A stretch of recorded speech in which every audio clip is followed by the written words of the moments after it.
আমি ইয়াৰ পৰা টকা পঠালোঁ আপোনালোকে ভাবে যে চৰকাৰে পঠোৱা নাই আসলতে টকাটো বেংকে ৰিচিভ কৰা নাই বেংকে আমি টকাটো দিলেও বেংকে বাউন্স বেক কৰি পঠাই দিয়ে কাৰণ একাউণ্টটো ৰেগুলাৰ নহয় এই পুঁজিটো পাবৰ কাৰণে আপোনালোকে সদায় চাব যে আপোনালোকৰ বেংক একাউণ্টটো যাতে KYC হৈ আছে আৰু বেংক একাউণ্টটো যাতে নৰ্মেল আৰু ৰেগুলাৰ হৈ আছে এইবাৰ আমি আৰু অলপ সতৰ্ক হৈছোঁ কাৰণ যেতিয়া ল'ৰা ছোৱালীবিলাকে মোক কয় যে মামা পোৱা নাই মোৰো মনটো বেয়া লাগে সেইকাৰণে এইবাৰ আমি কৰিছোঁ কি যে আপোনালোকৰ পৰা আমি আধাৰ নম্বৰটো বিচাৰিছোঁ যেতিয়া আধাৰ আৰু বেংক দুইটা আমি একাউণ্ট পাই যাওঁ আধাৰ নম্বৰটো পাওঁ একাউণ্ট নম্বৰটো পাওঁ তেতিয়াহ'লে একাউণ্টত টকা ডেফিনেটলি সোমাব কিন্তু তাতো এটা কথা আছে আপোনালোকৰ দুটা যদি একাউণ্ট হৈ আছে যিটো একাউণ্টৰ লগত আধাৰ লিংক হৈ আছে সেইটো একাউণ্টহে আপোনালোকে পৰ্টেলত বা ফৰ্মখনত ব্যৱহাৰ কৰিব সাধাৰণতে কেতিয়াবা মানুহৰ দুটা তিনিটা বেংক একাউণ্ট থাকে কিন্তু গোটেইকেইটা একাউণ্ট আধাৰ লিংক হৈ নাথাকে এটা একাউণ্টহে হৈ থাকিব সেইকাৰণে আপোনালোকে ফৰ্মত আধাৰ লিংক বা আপোনালোকৰ যিটো একাউণ্টৰ লগত আধাৰ লিংক হৈ আছে সেই একাউণ্টটোহে আপোনালোকে পপত্ৰত লিখিব বা যিটো পৰ্টেলত আপোনালোকে ফিল আপ কৰিব তাত লিখিব সেকেন্ড কেতিয়াবা আমি এই কাৰণেও একাউণ্টত পইচা নাপাওঁ যেতিয়া আমি একাউণ্ট নম্বৰটো লিখি যাওঁ আমি টাইপ কৰোঁতে কেতিয়াবা জিৰ'টোৰ জেগাত আমি মাৰি দিওঁ এতিয়া আমাৰ কাৰণে আৰু জিৰ' দুইটাই দেখিব একে কিন্তু আজিকালি টেকন'লজিৰ ওপৰত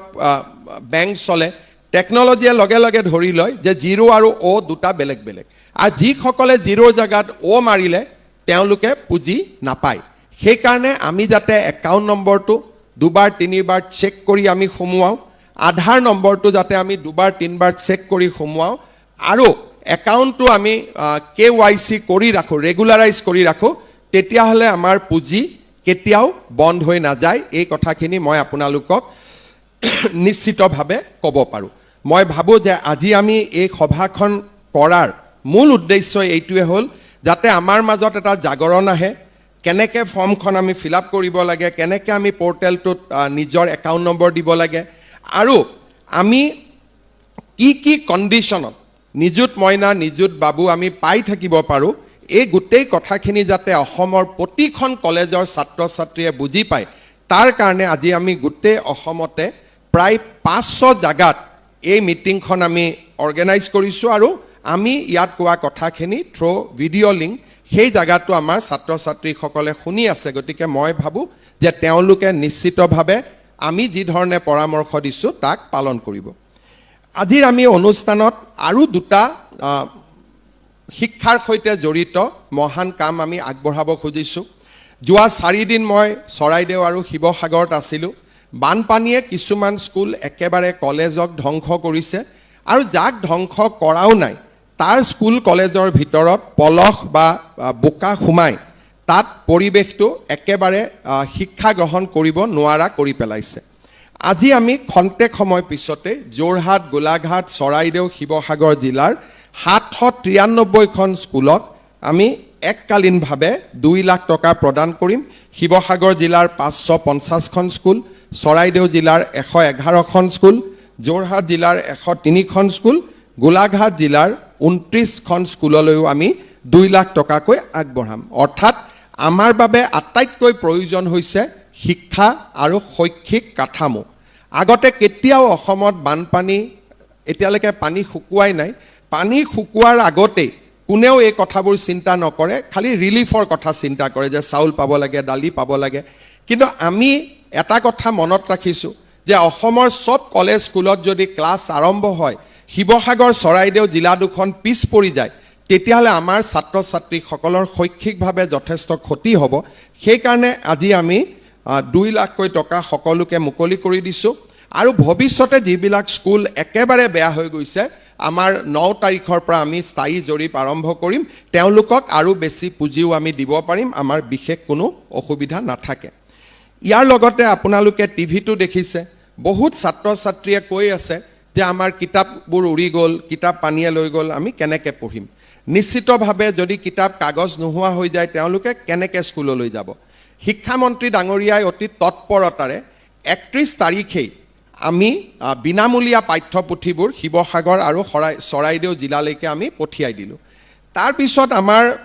এটা চিন্তা আহিলে যে ইউনিফৰ্মবিলাকতো নিশ্চিতভাৱে বেয়া হৈ গৈছে। কেইদিনমান আগতে আমি ক্লাছ ক শ্ৰেণীৰ পৰা অষ্টমমান শ্ৰেণীলৈ ল'ৰা ছোৱালীবিলাকে যাতে নতুনকৈ দুযোৰ ইউনিফৰ্ম পায় তাৰো পুঁজি আমি মুখ্যমন্ত্ৰী সাহায্য পুঁজিৰ পৰা মুকলি কৰি দিছিলোঁ। আজি আমি আৰু এটা নতুন কাম কৰিব খুজিছোঁ যে কিতাপ আমি কলেজত কিতাপ দিব পৰা নাই, কাৰণ কলেজত বিনামূলীয়া টেক্সট বুক নাথাকে। সেইকাৰণে আজি আমি হায়াৰ ছেকেণ্ডাৰী শিৱসাগৰ চৰাইদেউ জিলাৰ হায়াৰ ছেকেণ্ডাৰী পঢ়া ছাত্ৰ ছাত্ৰীসকলক আজি আমি 1000 টকা বেংকৰ পৰা এই মিটিঙৰ পৰা আমি পঠাই দিম।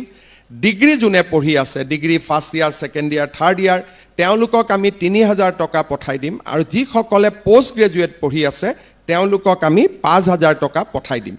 ঠিক তেনেধৰণে আমি যিসকল পলিটেকনিকত পঢ়ি আছে আৰু যিসকলে BEd পঢ়ি আছে তেওঁলোকলৈকেও আজি আমি পুঁজি পঠাই দিম। অৰ্থাৎ আজিৰ দিনটোতে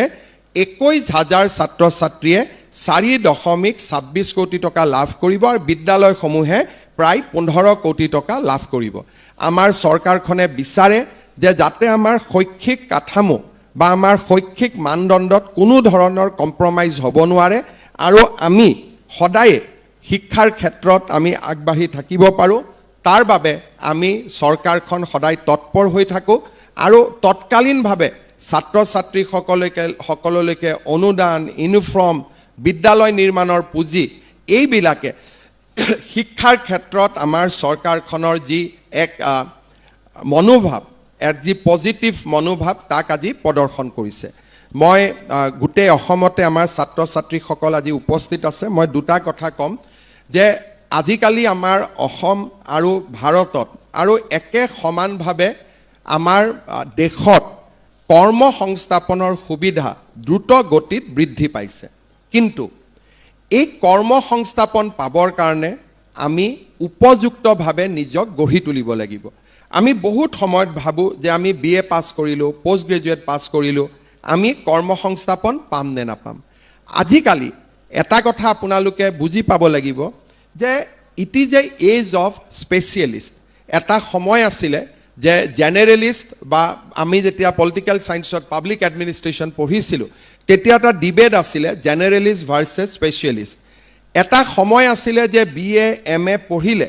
তাক বেছিক বুলি ধৰি লোৱা হয় আৰু চাকৰি বাকৰি যেতিয়া আমি লওঁ, চাকৰি কৰা অৱস্থাত আমি সেই অনুষ্ঠানটোৰ বিষয়ে জানো আৰু থিমেটিক নলেজবিলাক আমি লাভ কৰোঁ। কিন্তু আজিকালি সমাজৰ ইমান দ্ৰুত পৰিৱৰ্তন হৈছে যে এতিয়া সমাজত জেনেৰেল ষ্টুডেণ্ট বা জেনেৰেল যাৰ নলেজ আছে তাতকৈ মানুহে স্পেচিয়েলিষ্ট বিচাৰে যে যাতে আমি একেবাৰে আমাক যিটো কাম লাগে সেই কামটো আমি ল'ব পাৰোঁ। এসময়ত আমি MBBS পঢ়িছিলোঁ, MBBS ডাক্তৰ মানে বহুত ডাঙৰ আছিলে।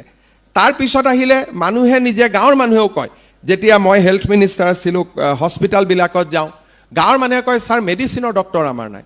তাৰমানে গাঁৱৰ মানুহজনেও বুজি পালে যে MBBS জনে মোৰ প্ৰাথমিক কামখিনি কৰিব পাৰিব, মোক এজন মেডিচিন এক্সপাৰ্ট লাগিব, তেতিয়াহে মোৰ বেমাৰটো ভাল হ'ব।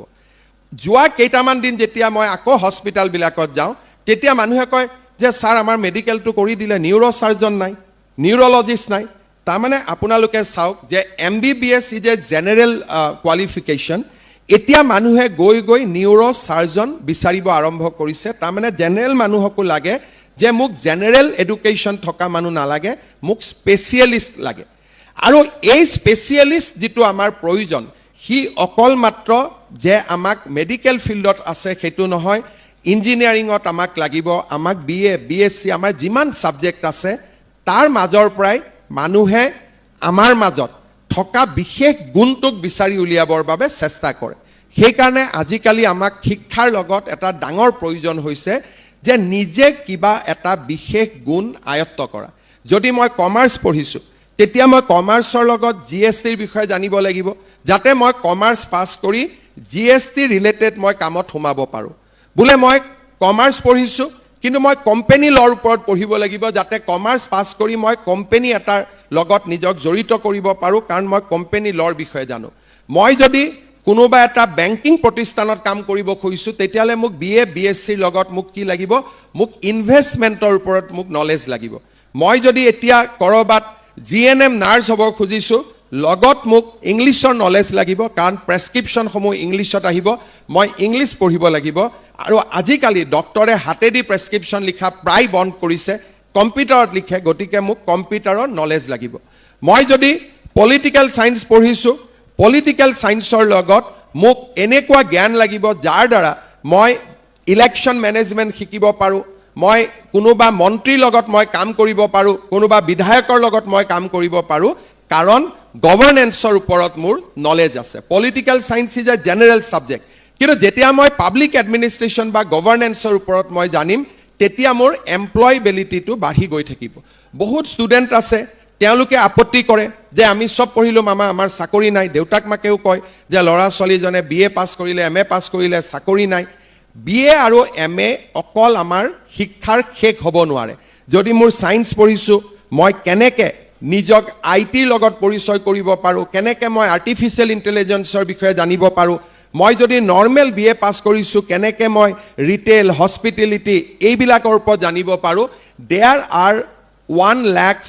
কোৰ্চেছ যি আমাৰ লগত আছে। আজিকালি আমি যদি যোগাও ভালকৈ জানো, আজিকালি আমাৰ দেশ আৰু বিদেশত যোগা ইনষ্ট্ৰাক্টৰৰ, মোৰ লগৰ বুলি মই নকওঁ, মই চিনা জানা আমেৰিকা, ইংলেণ্ডত থকা বহুত ল'ৰা ছোৱালী আজিকালি ঋষিকেশলৈকে আহে, যোগা শিকি যায় আৰু তাতে গৈ যোগা ক্লিনিক খোলে। আমাৰ যোগা ইনষ্ট্ৰাক্টৰ দৰে নহয়, তাত yoga clinic is a big respectable job today, যে মই যোগা ক্লিনিক চলাওঁ। ভাল মই এইটোকে কৈছোঁ, সাধাৰণ ভাষাত ইঞ্জিনিয়াৰৰ পৰিবাৰ মানে ভাল মানুহ, ডক্টৰৰ পৰিবাৰ মানে এষ্টাব্লিছ ফেমিলি। সেই ফেমিলিৰ পৰিবাৰসকল, ৱাইফসকল এতিয়া ইণ্ডিয়ালৈকে আহে, ঋষিকেশত যোগা শিকে আৰু আমেৰিকাত গৈ যোগা ক্লিনিক খোলে, কাৰণ তাতে তেওঁলোকৰ ৰেছপেক্টটো আছে আৰু আৰ্নিংছো আছে। সেইকাৰণে মই এটাই কথা ক'ম ষ্টুডেণ্টক, গোটেইখিনিক, যে আমাৰ সমাজত দুটা বিশেষকৈ নিগেটিভ মই ট্ৰেণ্ড দেখা পাই আছোঁ।